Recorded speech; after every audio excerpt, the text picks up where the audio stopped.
오늘 말씀은 마태복음 7장 19절에서 23절까지예요. 마태복음 7장 19절에서 23절까지 우리 한 목소리로 읽겠습니다. 아름다운 열매를 맺지 아니하는 나무마다 찍혀 불에 던져지느니라. 이러므로 그들의 열매로 그들을 알리라. 나더러 주여 주여 하는 자마다 다 천국에 들어갈 것이 아니요 다만 하늘에 계신 내 아버지의 뜻대로 행하는 자여야 들어가리라. 그날에 많은 사람이 나더러 이르되 주여 주여 우리가 주의 이름으로 선지자 노릇하며 주의 이름으로 귀신을 쫓아내며 주의 이름으로 많은 권능을 행하지 아니하였나이까 하리니, 그때에 내가 그들에게 밝히 말하되 내가 너희를 도무지 알지 못하니 불법을 행하는 자들아 내게서 떠나가라 하리라. 예, 오늘 설교 제목은요, 이 20절에 있는 말씀, 그들의 열매로 그들을 알리라. 이 말씀을 나누고자 합니다. 잠깐 기도하겠습니다. 예수님, 오늘 믿는 백성이 함께 모여서 주님, 우리가 말씀을 듣고 순종하며 복음으로 교제할 때에 주님, 이곳에 주님의 교회가 건축되기를 간절히 기도합니다. 이 하나님이 없는 이 어두움의 세상 속에서 하나님이 이 땅에 구별하여 이 땅에 거하실 수 있는 하나님의 거룩한 집이 건축되기를 간절히 기도합니다. 온 땅이 하나님의 진노 아래 있을지라도 주님, 하나님의 진노를 피할 수 있는 방주가 이곳에 세워지기를 간절히 기도합니다. 우리 모두가 서로 깎여지고 치수가 맡아져서 주님, 하나님의 집이 세워지는 시간 되게 하여 주시옵소서. 말씀을 사용하시고 특별히 순종을 사용하셔서 주님, 당신이 거하실 수 있는 주님의 집이 세워지는 시간 되기를 해주세요. 예수님의 이름으로 기도하였습니다. 제가 이 요한복음과 주님의 영광, 거듭남에 대한 설교를 해오다가 이 말씀이 이 마태복음 7장을 갑자기 설교하게 되었어요. 그것을 좀 설명했으면 좋겠습니다. 왜냐하면은, 저는 12시간 차이가 나잖아요. 그래서 전 오늘 토요일 아침에 있었던 일을 제가 먼저 나눠야 돼요. 왜냐하면 주님이 우리 삶 속에서 말씀하시기 때문에. 뭐냐면은 이제 내일 아침에 이 뉴저지 가스펠 펠로우십 교회에서도 이 말씀을 전해요. 동일한 말씀을 준비했어요. 근데요, 제가 토요일 날 어저께 잠을 잘 못 잤어요. 왜냐하면 저기는 토요일 날 아침에는 토요 제자반이 있어요. 토요 제자반이, 왜냐하면 평상시에는 다 오지 못하지만 토요일 날 제자반으로 모일 수가 있어서 하는데 새벽 기도 설교도 준비가 안 되는 거예요.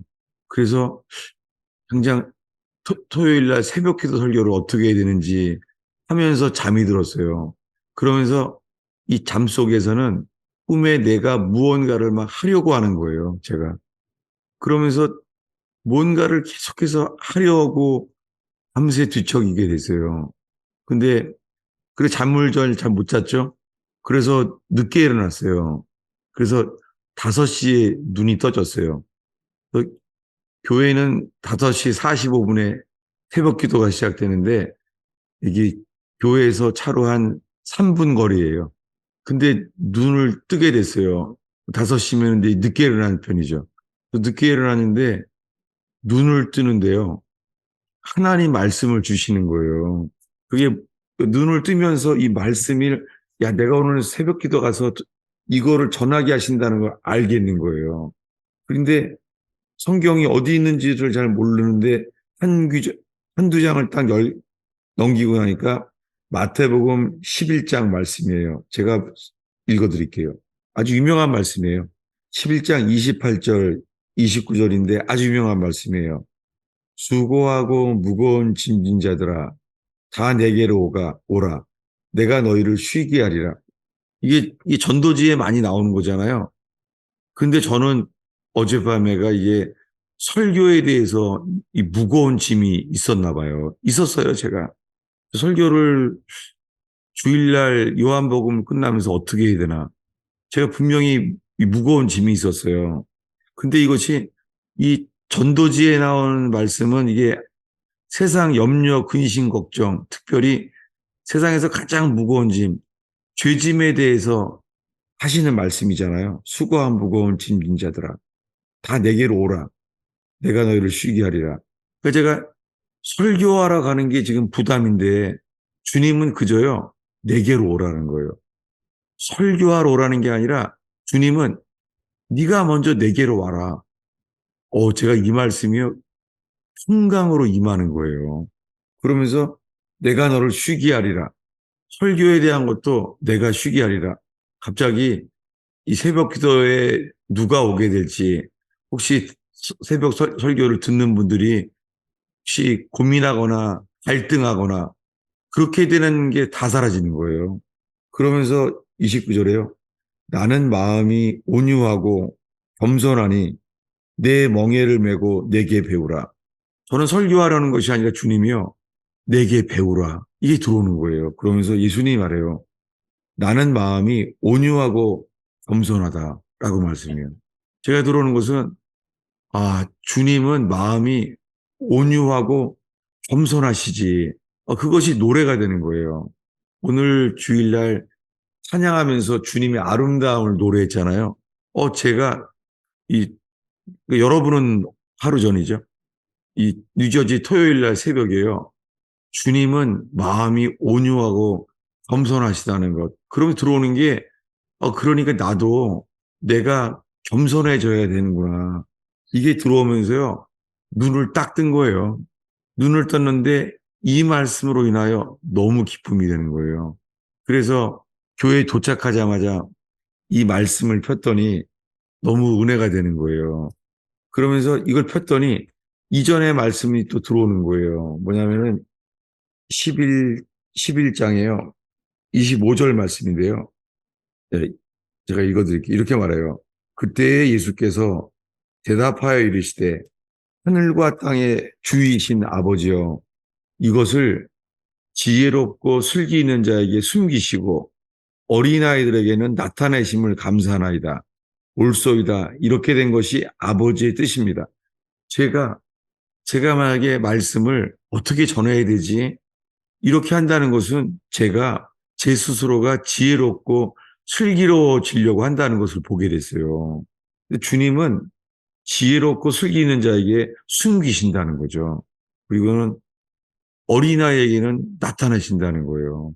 그러니까 내 자신이 먼저 설교자가 되는 것이 아니라 내가 하나님 앞에서 어린아이처럼 내가 설교자로서 서는 것이 아니라 주님을 어린아이처럼 붙들어야 된다는 것이 들어왔어요. 그래서 새벽 기도에 잠을 잘 못 잤는데도 마음에요, 평강이 막 일어나는 거예요. 그러면서 이거 뉴저지 가스펠 펠로십의 주일 설교까지도 준비가 됐어요. 근데 들어왔던 게 뭐였냐면 이 꿈에서 이거 들어온 말씀이요. 겸손해야 된다는 걸 얘기했잖아요. 그다음에 뭐냐면 어린아이처럼 내가 돼야 되는구나. 그러면서요. 주님이 저는 자격이 전혀 없는데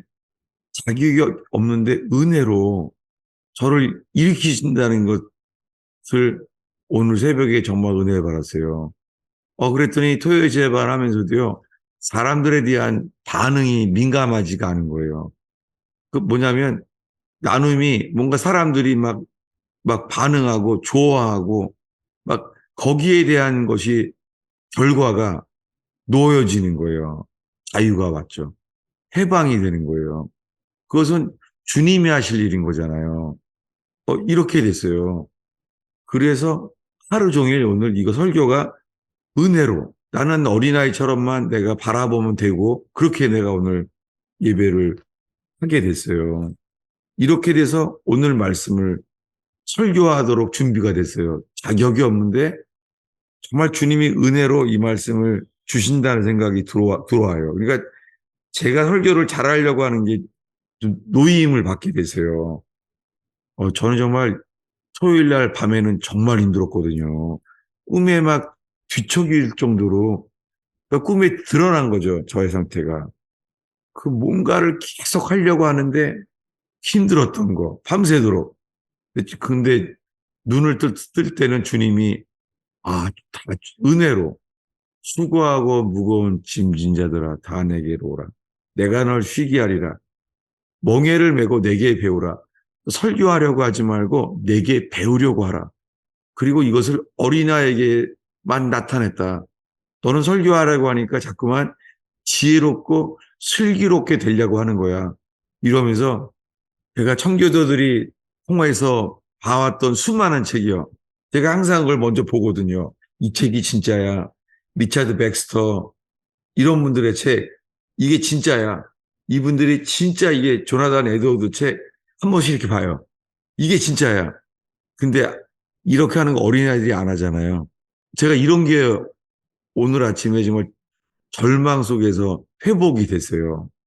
근데 이 토요일 저녁이 됐는데도 아직까지도 이것이 있잖아요. 제 속에 감사와 기쁨이 제게 있는 거 있죠. 그래서 설교하게 됐어요. 이제 오늘 말씀을 나눌게요. 오늘 말씀은 마태복음 7장은요. 산상수훈의 끝부분에 대한 이야기예요. 산상수훈의 시작은 이렇게 말하죠. 유명한 말씀이죠. 영으로 가난한 자는 복이 있나니 천국이 저희 것이며 그들에게는 천국이 저희 것이죠. 이건 복음이죠. 뭐 너무 좋은 거죠. 애통하는 자는 복이 있대요. 애통하는 자는 위로를 받는다는 거예요. 천국이 저희 것임이고 위로를 받는데 이게 복음이죠. 놀라운 소식을 전했죠. 근데요, 이 말씀을요, 점점 듣다 보면은 이 산상수훈 말씀 중에요, 무시무시한 말씀들도 나와요. 왜냐하면은 그 마음으로 간음을 한 자도 간음한 자다. 화를 낸 자는 살인한 자다. 뭐 이런 말씀 나오기 시작해요. 그러다가 이 마지막 부분이에요. 이 산상수훈의 그 산상수훈, 산에서 전한 보석 같은 설교라는 거잖아요. 근데 이 말씀의 마지막 부분엔 이래요. 오늘 읽은 말씀이에요. 뭐냐면은 오늘 읽은 이 마태복음 7장에 17절부터 우리가 읽었죠. 좋은 나무마다 아름다운 열매를 맺어요. 나무마다. 못된 나무에서 나쁜 열매를 맺을 수 없죠. 좋은 나무가 나쁜 열매를 맺을 수 없죠. 못된 나무는 당연하게 아름다운 열매를 맺을 수가 없죠. 그러면서 이렇게 말씀하시는 거예요. 아름다운 열매를 맺지 아니하는 나무마다 찍혀 불에 던지우느니라. 이게 산상수훈의 거의 마지막 부분이거든요. 여러분, 아름다운 열매를 맺지 않으면요, 찍혀 불에 던져요. 그러면서 이렇게 말씀하신 거예요. 오늘 설교 제목, 그들의 열매로 그들을 알리라. 여러분, 우리들은 이런 게 있어요.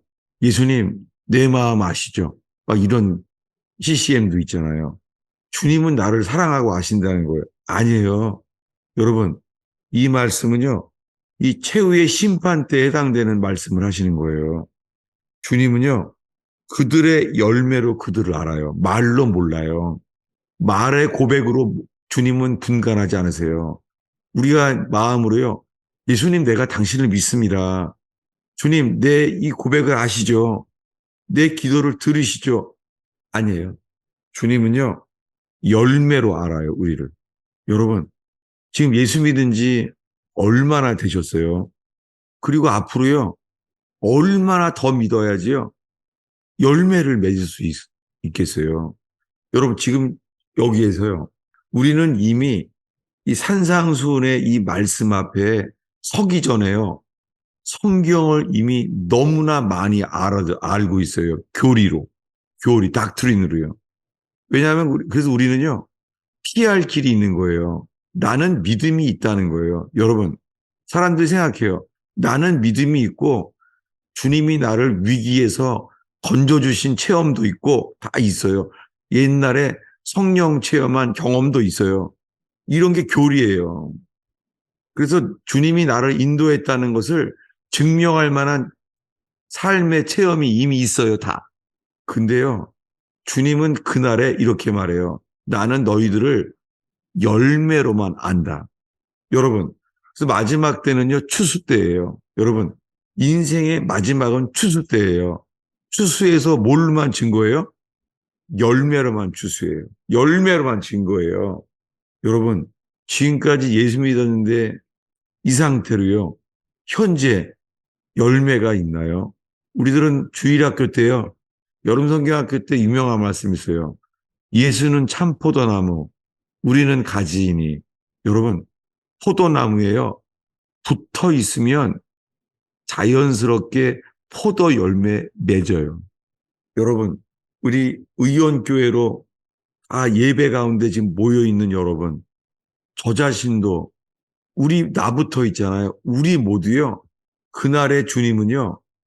열매를 보고 알아요. 만약에 여러분의 가정이요. 남에게 말 못할 가정이 지옥 같은 사람도 많습니다. 어떤 사람은요. 평생 남편이 연단이에요. 평생 남편이. 그럴 수 있어요. 정말이에요. 남편이 평생 연단인 사람 정말 있어요. 또, 왜 또 와이프 얘기는 안 하고 남편 얘기만 예를 드냐고. 알아서 바꿔서 하세요. 중요한 건 이거예요. 핑계예요. 그래서 열매가 없다는 거예요. 남편이 괴롭히기 때문에 열매가 없다는 거예요. 그게 속는 거예요. 가정에서요. 남편이 아직 지옥을 만들어도요. 나만 주님께 붙어 있으면은요. 포도 열매 맺습니다. 이 산상수훈을요.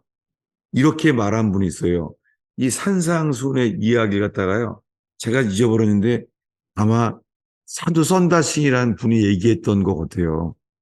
사도 선다싱은 예수 믿으면은요, 그냥 순교당하고 살해당하는 곳에서 복음을 전했던 사람이에요. 근데 그분이 이렇게 산상수훈을 얘기하면서 이렇게 말하더라고요. 아, 섞여졌어요. 그 옛날에요, 이렇게 말하더라고요. 감나무가 있으면요, 감나무가 열매 맺으면요, 애들이 담장에서요, 돌 던진대요. 막 돌 던진대요. 왜냐하면은 돌 던지면은 감 떨어지라고 막 던지는 거예요.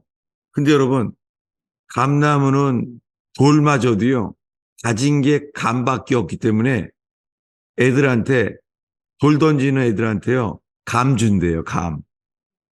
여러분, 집에서 남편에게 지옥 같은 연단을 받으신 분이 있습니까? 거꾸로요, 와이프한테 그렇게 어려움을 겪는 사람이 있을 수도 있습니다.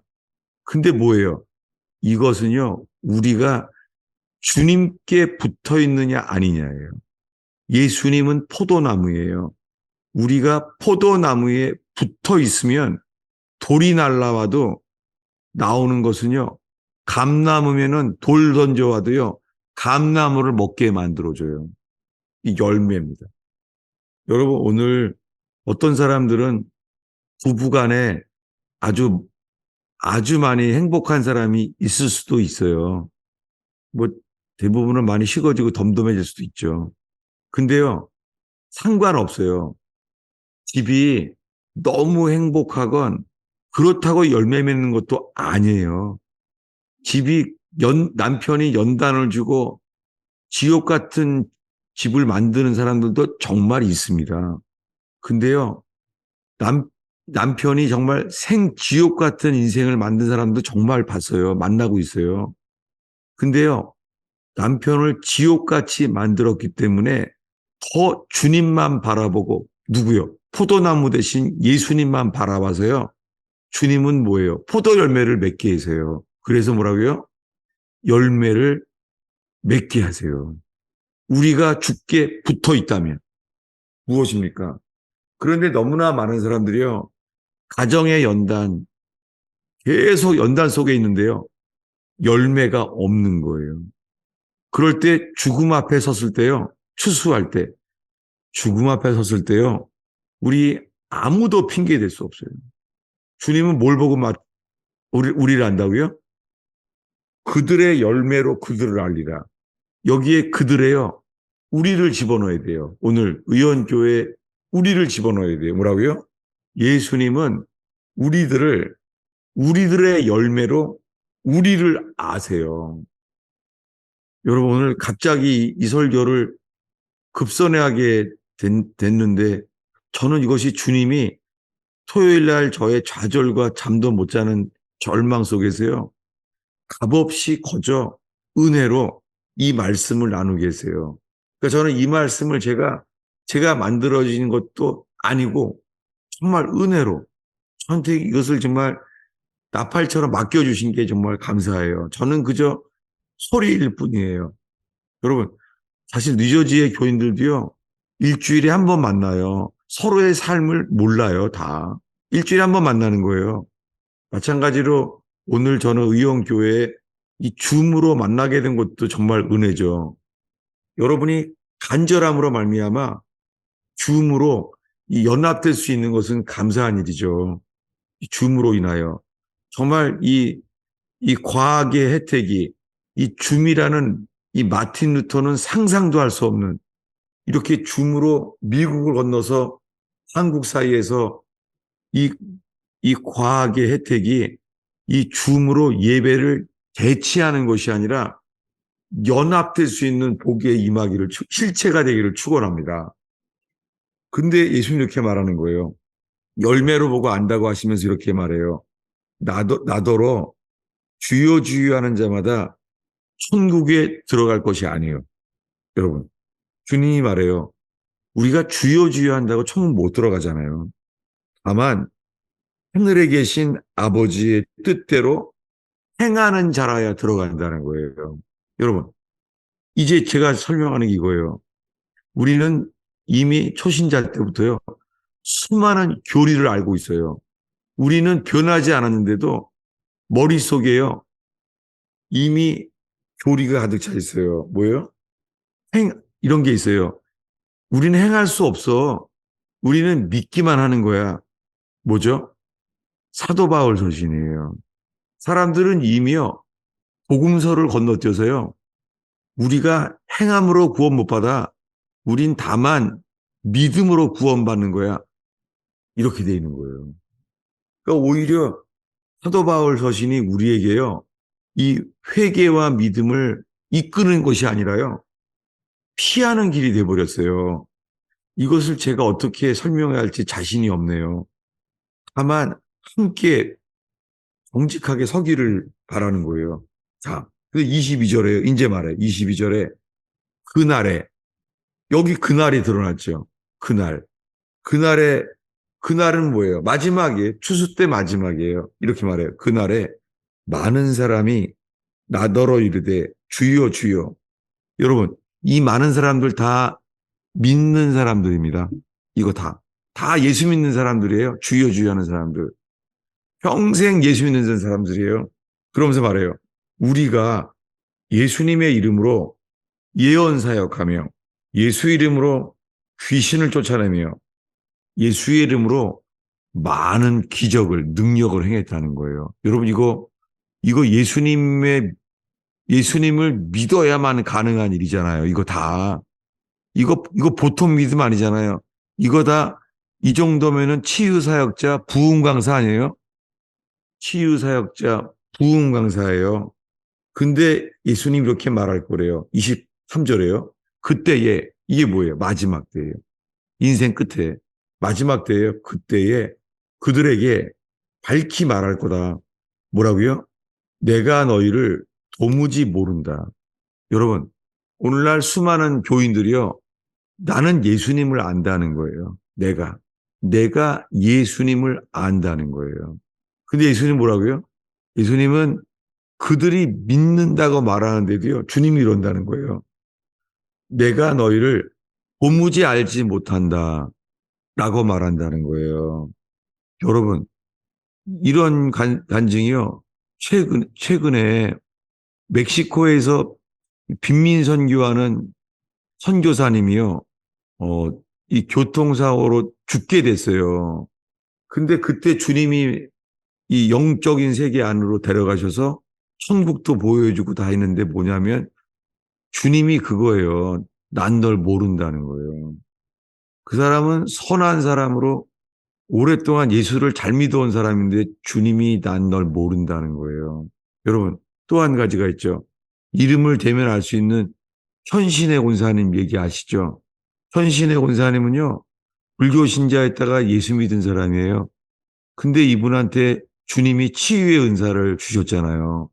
그래서 이 말기 암 환자들이 그분을 통하여서 기도받고 예수를 믿게 된 사람이 2만 명이에요. 복음을 전해서 치유 사역을 통하여 예수를 믿게 된 게 2만 명이에요. 그분은 자기 열매라고 생각했어요. 자기의 사역을 통해서 치유 사역을 통하여 예수 믿게 된 사람이 2만 명이라는 거예요. 근데 그 현신의 권사님이 어, 죽게 됐잖아요. 그 시카고에서 죽게 돼서 장례식 진행된 게 3일이 지났습니다. 근데 그 사이에 그분이 죽었다가 살아나게 됐잖아요. 그때 현신의 권사님에게 주님이 말한 건 뭐예요? 난 널 모른다 그런 거예요. 2만 명을 예수를 믿게 했는데요. 그래서 그분이 유명한 목사님들을 이름을 거론했잖아요. 이거 보통 일은 아니죠. 이게 지금까지 우리가 알고 있는 기독교가 다른 거잖아요. 그 이야기는 이게 보통 일이 아니죠. 거기에 그러면은 그 유명한 한경진 목사님을 아냐 그랬더니 알 듯도 하고 모를 듯도 한다 그런다 그러죠. 그 당시에 유명한 하늘산 기도원의 원장님이었던 그 목사님을 아냐니까 다 모른다 그런 거예요. 심지어는 그때 조용기 목사님도 말했나 그래요. 근데 모른다 그런 거 아니에요. 그래서 현신의 권사님이 그럼 김창인 목사님을 아냐고 그랬더니 그 유명한 목사님들 중에서 그 북한 선교를 만드신 그 김창인 목사님이 그는 내가 안다 그랬다는 거 아니에요. 그래서 현신의 권사님이 그 치유 사역을 통하여 헌금을 많이 받아서 가지고 있었던 그 몇백억인가 그것을 김창인 목사님의 그 북한 선교원에다가 전원을 기증했잖아요. 헌금했잖아요. 여러분, 이런 충격적인 일이 일어났는데도 불구하고요. 게다가 한 증거가 이랬잖아요. 그 남한 땅에 고용순 본사를 찾아라. 이랬다는 거 아니에요. 그래서 그것을 국민일보에 냈잖아요. 현신의 권사님이. 내가 남한 땅에 내가 아는 내 종이 있다. 그 사람이 고용순 권사님이에요. 그래서 그 다음에 이제 오히려 거꾸로 알려지게 된 거죠. 고용순 권사님은 남편한테 엄청 핍박을 받던 남편이 도끼로 다리를 쳐 찍었어요. 남편이 도끼로. 근데 그분은 그 고용순 권사님은 벙어리였어요. 벙어리. 벙어리인데 주님께서요. 벙어리가 입을 열리게 바꿔놓으셨어요. 그 고난 속에서도. 그래서 현신의 권사님이 내 종 고용순 권사를 내가 안다고 전해달라고 했던 거 아니에요. 그게 국민일보에도 나왔잖아요. 그래서 그분이 결국은 알려지게 됐죠.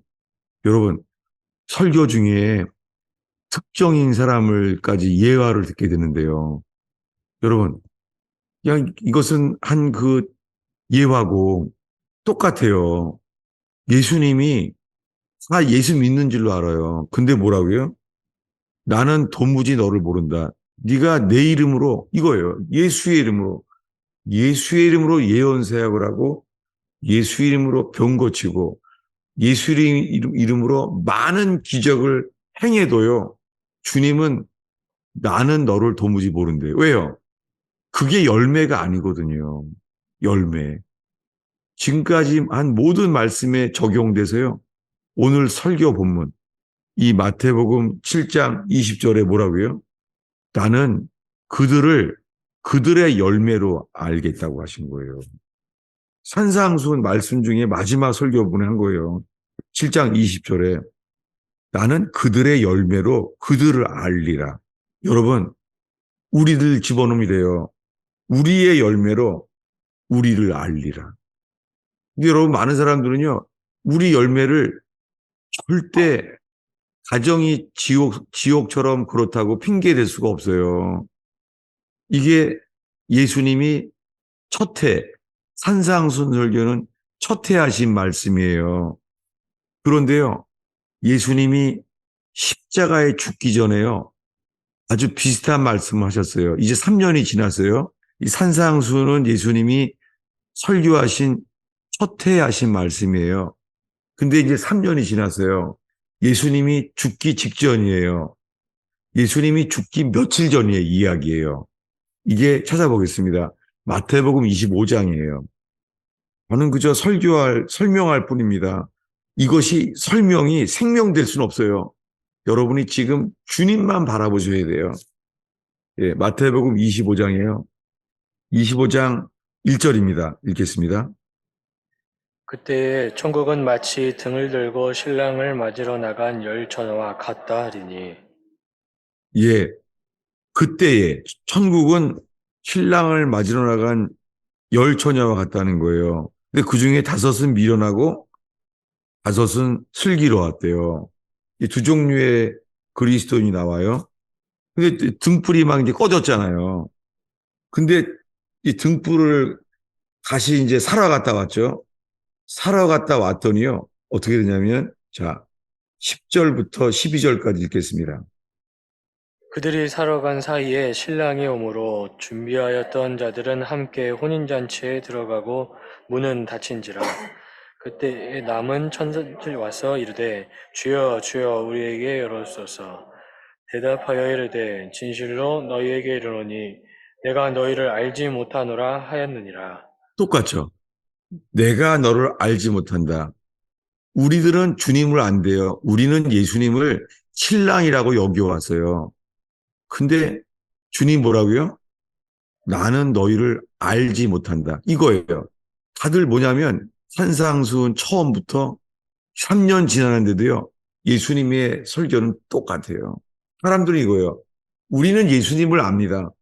예수님을 알기 때문에 예수의 이름으로 예언사역과 예수님의 이름으로 귀신도 쫓아내고 예수님의 이름으로 귀신이 나가는 건 예수의 이름 때문이잖아요. 그건 열매 아니에요. 이렇게 말할 거라는 거예요. 여러분, 마태복음 22장은 예수님이 죽기 직전에 하신 말씀이에요.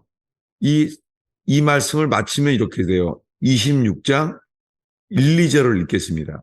예수께서 이 말씀을 다 마치시고 제자들에게 이르시되 너희가 아는 바와 같이 이틀이 지나면 유월절이라 인자가 십자가에 못 박히기 위하여 팔리리라 하시니라. 예, 예수님이 십자가에 죽기 이틀 전에 하신 설교예요. 여러분, 지금 여름이잖아요. 여름에 여름 성경학교에 어린이 주일학교에 여름 성경학교에 열처녀 비유가 늘 나오잖아요. 그거는 정말 잘하는 거죠. 어렸을 때부터 이 여름 성경학교에 열처녀 비유를 듣게 되는 것은 잘하는 거죠. 근데 이것은 어린이들만 들을 게 아니라 여름 성경학교에만 들을 게 아니라 우리 모두가 이 앞에 서야 되죠. 예수님이 여러분 십자가에 죽기 이틀 전에 하신 말씀이에요. 너무 단순하게 열처녀 비유. 다 등불을 켜는 게 뭐예요? 다들 예수님을 신랑이라고 여긴다는 거예요. 근데 예수님 뭐라고요? 내가 너를 모른다는 거예요. 여러분, 그 멕시코 선교사님도 충격을 받은 거예요. 그는 그런 빈민 선교를 하고 주를 위해서 평생을 살아온 분이고 모태신앙인데요. 주님이 너를 모른다고 말을 하신 거예요. 여러분, 제가 의원교회로 지금 잘 모여지고 있는데 제가 지금 여름에 완전히 그냥 찬물을 껴안은 설교를 한 건지 모르겠어요. 정말 저 자신이 지금 저를 살필 수밖에 없어요. 저 자신은 나 같은 자가 이렇게 설교를 할 수 있을까? 내가. 정말 주님이 나를 불러주신 게 내가 그냥 자격이 없지만 왜 나 같은 자격이 없는 자를 왜 부르셨는지 그저 감사할 뿐입니다. 이런 마음으로 설교했어요. 여러분 오늘 이 말씀으로요. 아 성경은 예수님이 변함이 없구나. 산상순 설교를 했을 때 갈릴리에서 했던 처음이나 지금 예루살렘에서 이틀 뒤에 죽기 전이나 똑같구나. 열매를 맺지 않으면 뭐라고요? 난 널 모른다. 한다는 거예요. 여러분, 이 말씀으로 인하여서 있잖아요. 저는 오히려 이 말씀으로 인하여 회개의 역사가 일어나길 바라요. 요한계시록에 가면 7교회 중에 이렇게 말하죠. 열심을 내어 회개하라. 볼지어다 내가 문 밖에 서서 두드리노니 너는 열심을 내어 회개하라. 여러분, 요즘은요. 어린아이들은 천진난만하니까 회개하란 말 하지 말라는 거예요. 어린아이이기 때문에 회개하라는 거 하지 말라는 거예요. 정말 그래요. 그러면 어린아이부터 어른까지 다 회개할 기회가 없는 거예요. 근데 여러분, 평양 대부흥 때는요, 어린아이들도 회개했어요. 그리고요, 이 성령의 복음의 광채가 비칠 때는요, 그냥 어렸을 때부터 그 떠오른 죄까지 다 주님이 회개케 하신다고 하잖아요. 여러분, 우리에게 필요한 것은 복음의 광채뿐이에요. 복음의 광채는요, 현재의 죄만 회개케 하는 것이 아니라 과거의 죄도 회개케 하시고, 이 빛은요, 주님의 빛이에요. 하늘 빛이기 때문에 현재 과거를 가리지 않아요. 그래서 우리가 어떤 존재임을 알게 하셔서 회개가 이 주님의 영광의 빛 앞에 복음의 광채 앞에서만 이 회개가 일어나요. 여러분, 오늘 제 설교로 신의 산에 올라가지 않길 바랍니다. 신의 산에 올라가도 죄는 깨달아져요. 근데 죄는 깨닫는다고요? 주님께 가까이 가지는 못해요. 여러분, 계속 잘못했습니다. 죄책감에 눌려서요. 잘못했습니다. 회개하지만 그렇다고 주님께 가까이 가지는 못해요. 죄책감에 눌려서요. 바라지도 못해요. 이게 율법 가운데 회개하는 거일 수 있어요. 여러분, 오늘 신의 산으로 올라가면 안 돼요. 골고다로 올라가야 돼요. 골고다에는 죄인처럼 억울하게 못 박혀 돌아가신 예수님이 계세요. 그분은 베들레헴에서 태어났어요. 다윗의 후손으로.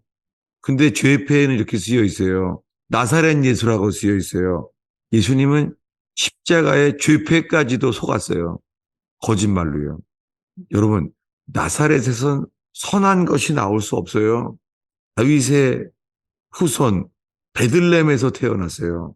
근데 예수님은 죽을 때까지 오해가 됐네요. 나사렛 예수라고요. 예수님은 베들레헴에 태어났는데 헤롯 왕이 죽이려고 하기 때문에 이 출생신고를 못하고 도망갔어요. 그래서 출생신고를 못하고 가서 나사렛에서 출생신고가 돼버렸어요. 여러분, 그러니까 그분을 알기 위해서는요, 이 문자적으로 따진다고 알 수가 없어요. 그저 그분만을 바라봐야 돼요.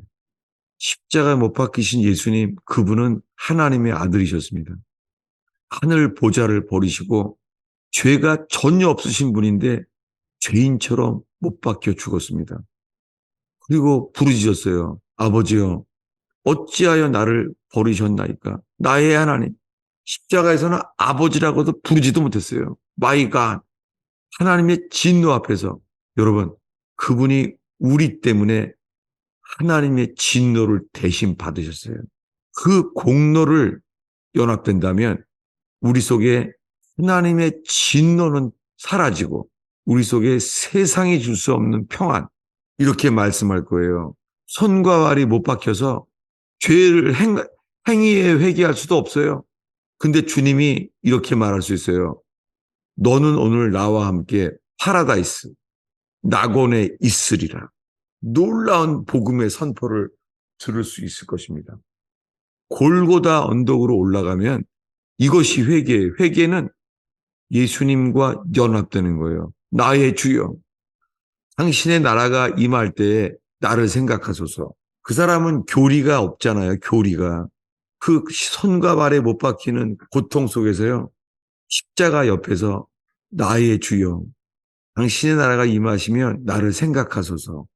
이 말만 했는데도 예수님은 오늘 너는 나와 함께 낙원에 있으리라.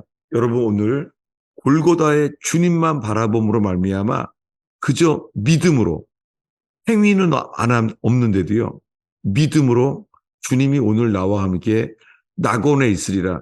여러분, 이럴 때요, 평생 예수 믿어왔는데요, 예수와 함께 우리는 오늘 죽게 하실 수 있습니다. 오늘. 평생 예수 믿어왔는데 거듭나지 못하고 어떻게 해야지 내 거듭날 수 있을까? 이렇게 율법에 빠지는 거죠. 뭐냐면 내가 어떻게 하면 거듭날 수 있을까? 이거 건너뛰었죠. 그땐 주님이 말해요. 듣고 믿으면 돼. 듣고 믿기만 하면 성령을 받을 수 있어. 여러분, 이제 설교가 이제 다시 오니치예요. 또 헷갈리는 거예요. 여러분, 왜 이렇게 됐냐면 우리는 이미 교리적으로는요, 너무 많이 알아요. 사도 바울 서신까지 방해가 돼버렸어요. 그래서 오늘 산상수훈의 첫 설교, 그리고 3년 뒤에 예수님이 십자가에 죽기 이틀 전에 6월절 예루살렘 성전에서 주님이 하신 설교, 열처녀 비유는 죽기 이틀 전에 하신 설교예요. 거기에 주님이 너희가 믿는다고 해도 나는 열매로 알리라. 넌 난 모른다. 왜요? 주님은 열매를 보고 하세요. 이 열매가 뭐예요? 네 가지 밭의 비유예요. 네 가지 밭이 뭐예요? 길가밭, 돌짝밭, 가시떨기밭. 여기에서는요, 열매를 맺을 수가 없죠. 인내로 결실하는 자, 인내로 주님과 연합된 자, 그들에게 뭐예요? 30배, 60배, 100배. 우리가 하는 게 아니에요. 누가 하는 거예요? 포도나무. 예수님 포도나무예요. 여러분 오늘 이 설교로 인하여 율법에 막혀서 시내산에 올라가는 것이 아니라 골고다 언덕에 포도나무 대신 예수님과 연합된 이 예배와 의원교회 되기를 축원합니다. 기도하겠습니다. 예수님, 주님, 저는 문둥병자 같은 자가 설교하게 되었습니다. 주님, 제 설교는 보리떡을 들고 있었던 어린아이처럼 주님, 제 설교는 사람들에게 흡족히 먹을 만한 양식이 되지가 않습니다. 주님, 저는 너무나 부족합니다. 주님, 어린아이 손에 떡도 축사하셔서 수많은 사람이 먹게 된 것처럼 이 부족한 이 설교, 이 어린아이 손에 있는 떡과 같은 설교, 주님 이것을 축사하셔서 의원교회 교인들에게 흡족히 채워주시기를 간절히 기도합니다. 주님 설교자는 가려주시고 주님 고넬료와 베드로가 만났을 때처럼 그저 하나님 앞에서 하나님의 말씀만 듣는 의원교회 재단 되게 해주세요. 예수님의 이름으로 기도하였습니다. 예, 이제 나눔과 Q&A, 나눔과 질문 시간이에요. 제 설교하게 된 과정과 설교가 이 영광에 대한 요한복음에 대한 말씀을 하다가 이 말씀으로 한 것이 정말 주님께 인도를 받는 건지 여러분들의 나눔과 질문으로도 확인받기를 원해요. 예, 누구든지 나오시면은 환영합니다. 설교 전에 이 토요일 날의 하루 종일의 이 과정, 거기에 대한 질문도 좋아요. 정말 이렇게 어느 말씀, 여러분이 나누면은 다 그 틈틈이를 여러분들의 질문이 메꿔지더라고요. 감사하게. 안녕하세요. 네, 반가워요. 누구예요? 처음 만난 예, 하나님의 뜻이 뭔지 궁금해가지고. 하나님의 뜻. 그걸 지금 질문하고 싶었어요. 어, 이거 혹시 제가 오늘 나눈 말씀 중에서 질문한 거예요? 지금? 아니, 목사님 오, 하신 말씀 중에서 성경 네. 읽다가 하나 그 말씀 근처에 하나가 나와가지고. 왜냐하면요. 땡큐. 왜냐하면요. 제가 정말 너무 힘들었거든요. 내가, 뭐가 힘들었냐면요. 내가 이거 설교 토요일 날 어떻게 준비해야 되지? 주일 날이랑 중학감 너무 힘들었는데요. 마태복음 11장 20, 눈이 안 보이네. 25절부터요. 26절까지 함께 읽겠어요? 예, 같이 큰 소리를 읽었으면 좋겠습니다. 저 성경책을 자리에 두고. 감사합니다. 예, 예, 오케이. 옆에 있어요? 예. 지금 질문해 준 거 고마워. 왜냐면, 나 이것 때문에 살았거든요. 예. 25절, 26절을 한 목소리로 읽겠습니다. 내 예배께서 대답하여 천지의 주제이신 아버지여, 이것을 지혜롭고 슬기 있는 자들에게 숨기시고 어린 아이들에게는 나타내심을 감사하나이다. 내 말씀을 믿으시나. 왜 여기에 올소이다 이렇게 된 것이 아버지의 뜻입니다.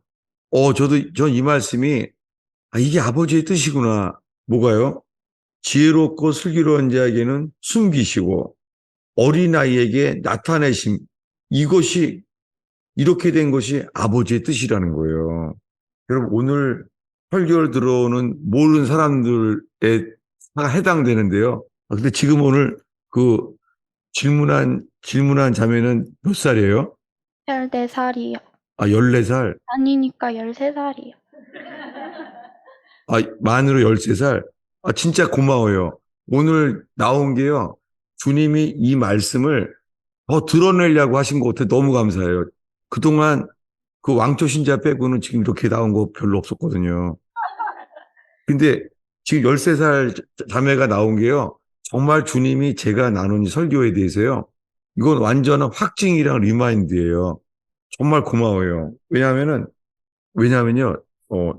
지금 만 13살? 뭐냐면요. 나는 설교자잖아요.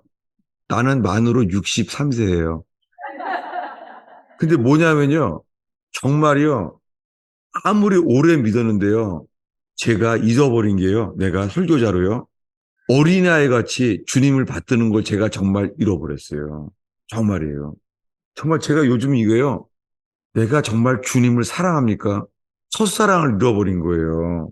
그 첫사랑이 회복되려는 거에 대해서 주님이 열심을 내어 회개하라는 말씀과 함께 들어오는 게요. 저는 설교자로요. 지혜롭고 슬기로운 자가 되려는 거예요, 제가. 근데 주님은 그러면 그럴수록 내가 설교에 대한 부담과 설교에 대한 중압감이 생기니까요. 주님은 점점 나한테 지혜롭고 슬기로운 자에게 숨겨주시는 걸 말씀하시는 거예요. 그러면서 뭐예요? 어린아이에게는 나타날 거라는 거예요. 주님이 뭐라고요? 이것이 아버지의 뜻이라는 거예요. 저는 오늘 설교 듣는 모든 분들이요. 오늘 첫 질문을 한 13살 자매가 질문한 것처럼요. 우리 모두가, 저도 마찬가지고요. 정말 겸손하게 온유하고 낮아져서요. 어린아이처럼 주님을 받드는 예배를 주님 원하신다고 생각해요. 너무 고마워요. 그 답이 될지 모르겠어요. 됐어요. 아, 정말 고마워요. 네, 고마워요. 네, 네. 안녕히 계세요. 네, 정말 고마워요. 오늘. 네. 그래도 나이 많은 사람 나와도 괜찮아요. 네. 안녕하세요. 우연히 두 번째 오게 되었습니다. 아, 그래요? 가운데서 하나님 네, 아버지 마음 함께 나누게 되어서 참 감사합니다. 네, 오늘 이제 목사님 말씀 듣고 이제 개인적으로 깨달은 것도 있고 목사님 말씀 듣고 또 다시 한번 생각하게 된 것이 있어서 네, 말씀을 같이 나누고자 나왔습니다. 네, 오늘 목사님께서 수고하고 무거운 짐진다들아 다 내게로 오라고 말씀하셨잖아요. 네, 이제 저도 이제 하나님께서 그 말씀에 대해서 큰 은혜를 주신 시간이 있었는데 네, 그 말씀을 가지고 기도하게 된 게 이제 주님의 오심이 가깝다고 하고 이제 이 땅에서 우리의 영혼을 위해서 기도하며 나가야 되는데 어떻게 나가야 될까 하는 이제 그런 고민들이 생기게 되었어요. 네, 하나님께서 주신 마음이 수고하고 무거운 짐은 나의 영혼까지 하나님께 맡기라는 그런 마음을 주셨거든요. 그래서 네, 내 영혼에 대한 어떤 내가 무엇을 하고자 하는 또 이 땅에서 내 영혼이 어떻게 나가야 되나 이런 것들에 대한 고민이 이게 다 하나님 앞에 나의 영혼을 맡겨야 되는구나. 가족도 또 이 땅의 여러 가지 교회나 우리 가정이나 이런 모든 것에 영혼에 대한 그 무거운 짐을 하나님께 맡겨드리고 나가야 되는구나라는 그런 마음을 주셔서 하나님께 나아간 시간이 있었는데 오늘 목사님 네. 말씀을 통해서 다시 한번 그 은혜를 누리며 은혜롭고 감사한 시간이었습니다. 감사합니다. 아멘이에요. 아멘, 맞아요. 왜냐면은 어린아이는 완전히 맡기잖아요.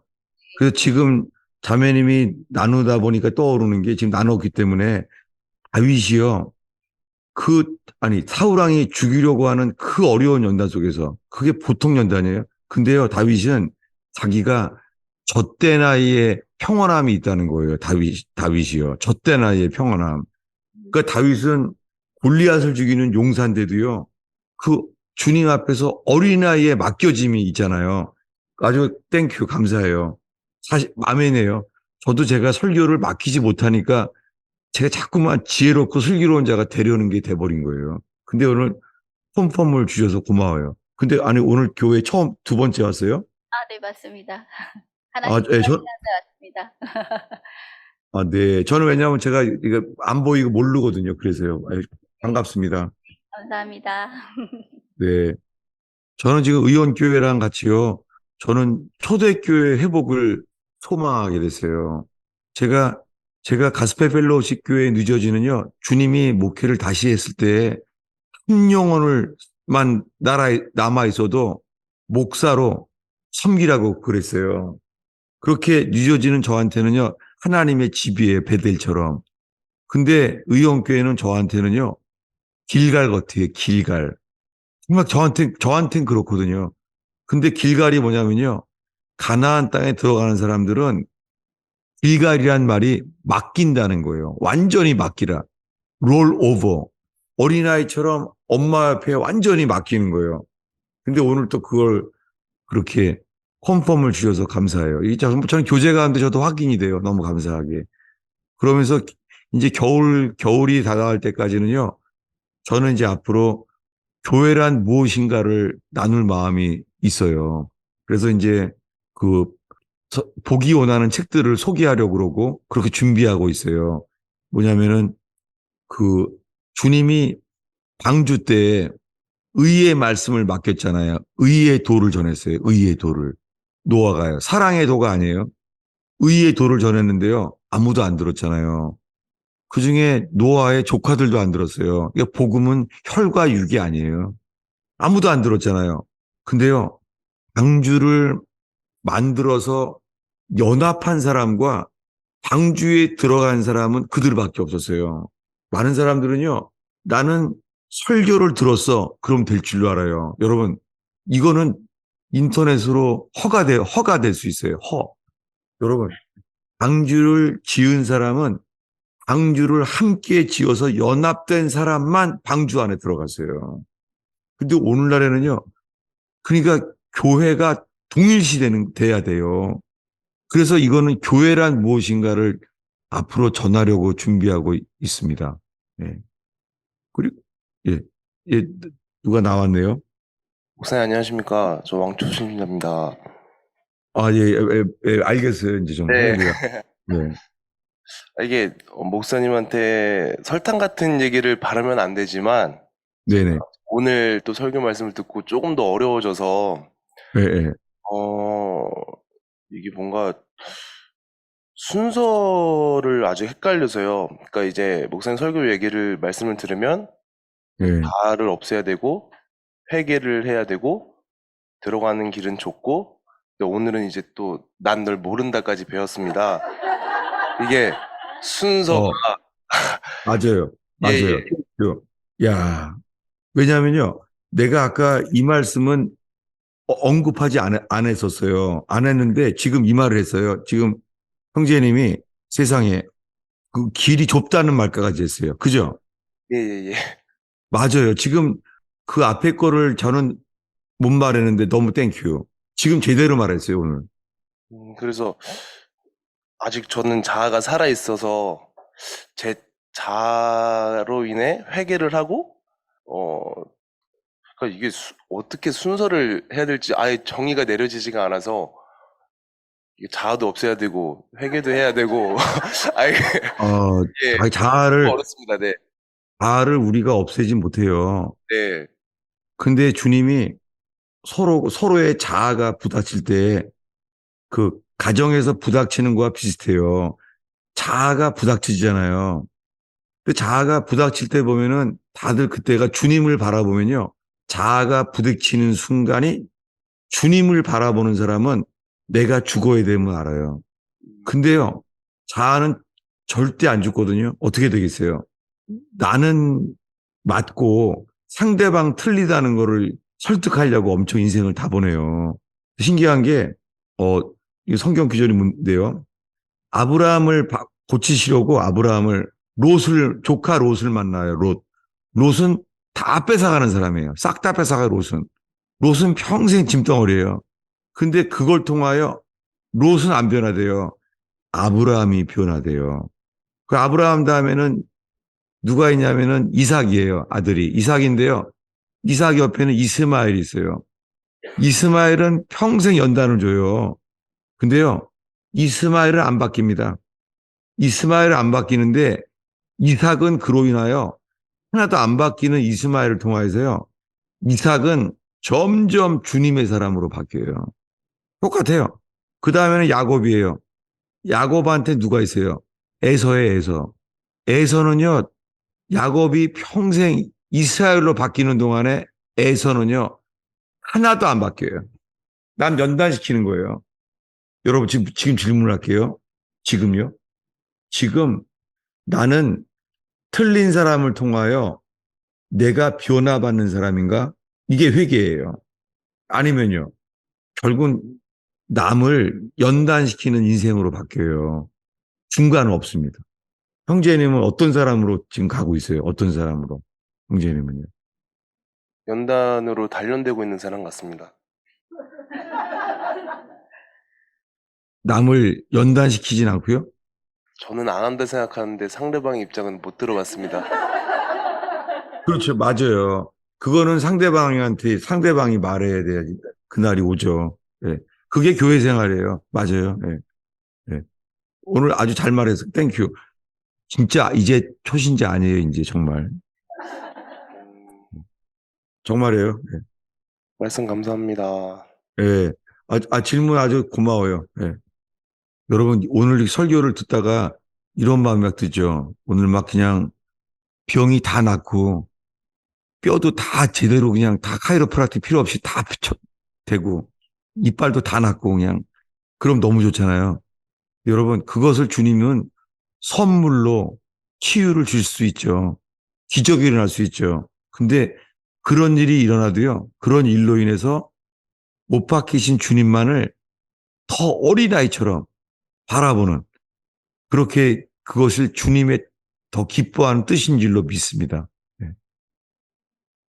혹시나요. 지금 좀, 이거 딱 질문하고 싶은데, 또 나가면 또 누가 또 욕할까봐 그런 사람 혹시 있어요? 손 들어주세요. 혹시나. 이거 몇 번째 또 나오면 또 이거, 그럴 수도 있잖아요. 이게 여러분, 이런 게 완전히 주님만 바라보고 자유하게 이제 어린아이처럼 서로를 비추고 살펴지는 시간 되길 바라죠. 어떤 때는요, 혼과 영을 찔러 쪼개지는 것처럼요, 혼적인 거와 영적인 것을 쪼개게 되는 그런 말씀들이 비춰질 수도 있어요. 네. 우리가 모르죠, 어떻게 될지요. 제일 위험한 게요, 저는 게, 제가 들었어요. 우리 박승곤 전사님이 이제 캐나다로 돌아가는 게 한 2주 남으셨다고 기억하는데요. 박승곤 전사님이 추천한 책이 있다고 듣고 제가 놀랐어요. 진짜 적시 않다다. 그런 마음이에요. 왜냐하면 그 책은 조나단 에드워드 목사님이 쓴 신앙과 정서란 책이에요. 제가 가진 책은 애정의 영성이란 책이에요. 어떤 책은 신앙 감정론이에요. 영어로 이렇게 돼 있어요. Religious Affection이라는 책이에요. 영어로는요. 그게 설명이 어렵죠, 이게. 근데 그 책에 머릿말에 이렇게 쓰여 있어요. 그 신앙의 지성화가 될까봐 책을 쓰게 됐다는 거예요. 왜냐하면 우리가 이런 하나님의 말씀에 대한 교리가 예리해질수록 있잖아요. 잘못하면은요, 이 가슴을 어펙션, 주님을 사랑하는 것, 그리고 주님이 안 보이면은요, 너무 마음이 상하고 어린애가 엄마 찾고 울듯이 그러니까 주님을 찾는 상한 마음, 애통하는 마음, 이런 내용을 쓴 게 그 조나단 에드워드의 그 제가 가진 책은 애정의 영성이고 어떤 책은 신앙과 정서고 출판사가 달라서 그래요. 근데 그 책을 추천했다는 걸 듣고선 정말 의원교회에 아주 적합한 책인데 정말 놀랐어요. 감사하고. 사실 오늘 설교에도 제가 연관이 되는 거예요. 어린아이처럼요. 우리가 지성화가 되면은 우리가 지혜롭고 슬기로운 자가 되려고 막 되기 쉽잖아요. 그래서 이렇게 될 수 있잖아요. 우리 교회는 말씀으로 깨어 있어. 이렇게 되면은 우리는 안 되죠. 우리는 어떻게 해요? 어린아이처럼 나누고, 그래서 오늘 그 만 13살 된 자매가 질문한 게 정말 하나님이 오늘 또 뭐 쓰신 거예요. 오늘 초신자 에리까지 정말 오늘, 저희가 오늘 정말 야, 하나님이 하셨다. 그런 마음이에요. 그래서 마치고선도 또 박승우 연사님이 이제 2주 남았으니까 그 많은 거를 나누실 수 있는데 제가 이제는 그거를 이제 한 30분 정도의 그 레슨으로 누구나 들을 수 있게 그렇게 잘 편집을 잘해야 되죠. 여러분, 누가복음이 편집인 거 알죠? 왜냐하면 누가복음은요, 데어빌로 각하라는 아직 예수를 믿지 않는 구도자예요. 그 사람에게 썼잖아요. 객관화돼서. 그래서 이렇게 말하죠. 누가복음에는요. 예수님을 어떤 예수님이냐면 이렇게 말하죠. 누가복음에 사람이 아는 바대로는 사람들이 다 알고 있는 예수를 먼저 시작하는 거예요. 마태복음 아니죠. 마태복음 뭐냐면 구약 성경에 기록된 예수를 말하려는 거예요. 근데 오늘 이러한 마음으로 나누는데요. 오늘 13살 된 자매님이 질문도 하고 또 초신자도 오랜만에 질문하고 또 교회에 두 번째 오신 분도 나누게 된 게 정말 오늘 저는 아주 하나님이 하셨어요. 너무 감사하고 좋아요. 지금 요즘. 마지막으로 광신자가 나와서 예, 이제 저의 율법에 매여 있는 회개를 한번 드러내보고자 합니다. 네네. 목사님 말씀을 쭉 들을 때 오늘 저한테 예, 주님이 나를 아냐 요 부분을 네, 계속 언급하시면서 지금까지 회개의 복음을 알아듣고 거듭나고 싶고 회개하고 싶어서 여기까지 최선을 다해서 달려왔다고 생각하는데 목사님을 통하여서 너희가 열매가 있느냐 열매로 내가 알아보겠다 이 말씀을 하실 때 가슴이 뜨끔하더라고요. 아이고야 아직 열매가 없는가 보구나 이런 마음이 들 때 목사님이 계속 신의 산으로 가지 말고 골고다 언덕으로 가는 회개를 해라 라는 말씀을 계속 주시는 그 말씀을 붙잡고 제가 오늘 거듭나고 싶어서도 아니고 자아를 부인하고 싶어서도 아닌 이런 어떤 것을 다 벗어버리고 목사님 말씀 가운데 그 하나님이 골고다의 언덕에서 그 예수 그리스도를 죽일 수밖에 없었던 그 하나님의 공로가 무엇인지가 굉장히 오늘 궁금해지고 그것을 좀 알고 싶다. 목사님을 통하여서 하나님이 이루신 그 놀라운 일이 뭔지 내가 이걸 하나도 여기에는 포커스가 없고 그냥 거듭남, 그냥 자기를 부인하고 회개해서 구원을 받고 싶어하는 마음이 내 안에 가득했구나 하는 게 제가 오늘 목사님 말씀을 들으면서 드러났던 제 모습입니다. 앞으로 목사님 그 하나님의 공로, 아무 값 없이 주시는 그 십자가의 은혜가 공로가 무엇인지를 꼭 이끌어 주시기를 바랍니다. 지금 곤사이 나눠서 이제 나눌 게 있어요.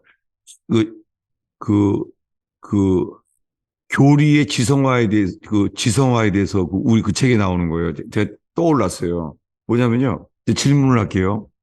베드로가 거듭난 거에 대한 설명과 요한이 거듭남을 설명한 게 어떻게 다를까요? 그리고 베드로, 요한이 한 번에 동시에 거듭났었을까요? 그렇게 혹시 생각해 보신 적 있으세요? 거듭난 게요. 그리고 어떻게 됐을 것 같아요? 저도 궁금했는데요. 베드로는 그 예수님이 십자가에 매달리실 때 그 자리에 없이 바깥으로 나가서 어쨌든 뭐 고기를 잡으러 갔는지 안 보였고, 요한은 예수님이 십자가 밑에서 직접 대화를 해서 요한은 그때 거듭나고 베드로는 나중에 후에 주님이 찾아오셨을 때 거듭났나? 혼자 그런 생각도 해봤습니다. 예, 그러니까 열한 제자가요. 열한 제자는 한 번에 다 동시에 거듭났을까요? 요한한 제자는요. 왜냐하면 다 같이 십자가의 사건을 직접 다 같이 봤잖아요. 그리고 다 같이 자기네가 어떤 존재인지를 다 알게 하셨잖아요. 제가 왜 그러냐면은 놀랍게 이것을 주님은 예를 들면은 베드로서에 가면요. 베드로가 어떻게 거듭난 거에 대한 말씀이 나오잖아요. 베드로서에. 그 신기한 게요. 베드로는요. 왜 하나님께서 그 풍랑 위를 걸어가는 것을 경험한 사람이잖아요. 베드로야말로 체험을 많이 한 사람인데요. 체험을 많이 한 베드로가요. 주님은 베드로 복음서를 쓰지 않게 하셨어요. 그리고 먼 후에요. 사도행전이 다 마친 다음에 베드로 전후서에서 거듭남에 대한 거를 짧게 써놨어요. 근데 요한은요. 요한은 니고데모가 밤중에 찾아왔을 때는 그거 아예 그 촉이 있거든요. 근데 왜 한밤중에 찾아왔을 때 말한 것을 요한이 기록했잖아요. 근데 왜 주님이 이렇게 다 다르게 다른 시점에 기록하게 하시고 다르게 하셨을까? 제가 이해하는 건요. 아무리 이 거듭남에 대한 책을 많이 봐도 있잖아요.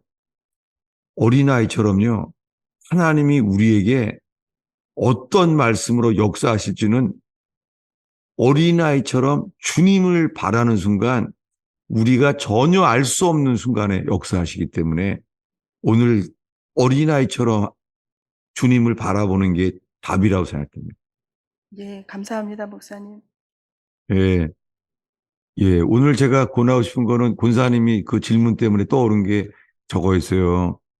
이, 왜, 왜 베드로가 경험한 거듭남, 요한이 거듭난 복음을 이렇게 다른 시간에 다른 관점에서 쓰게 하셨을까?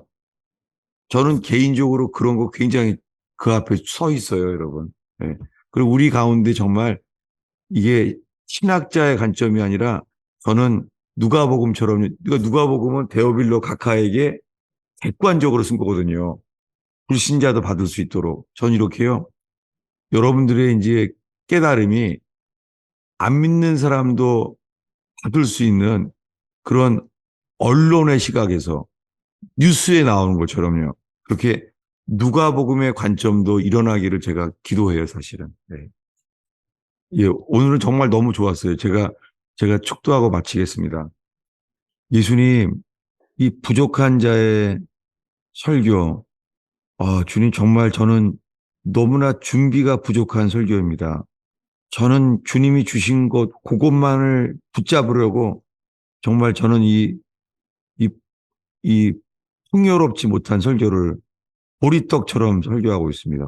어린아이도 다 배부를 수 없는 설교를 하고 있습니다. 주님, 이 부족한 자를 불쌍히 여겨주시고, 주님, 이렇게 서로의 나눔 속에 이 복음의 교제 속에서 역사하는 의원교회 되게 하여 주시옵소서.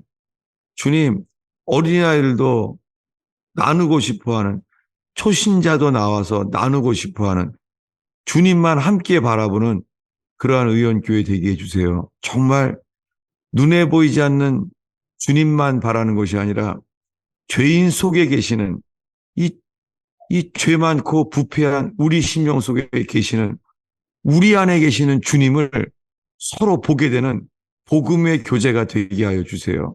우리 안에 계시고 이 부족한 우리들을 이끄시는 주님을 눈으로 볼 수 있는 의원교회의 교제되게 해주세요. 예수님의 이름으로 축원하옵나이다.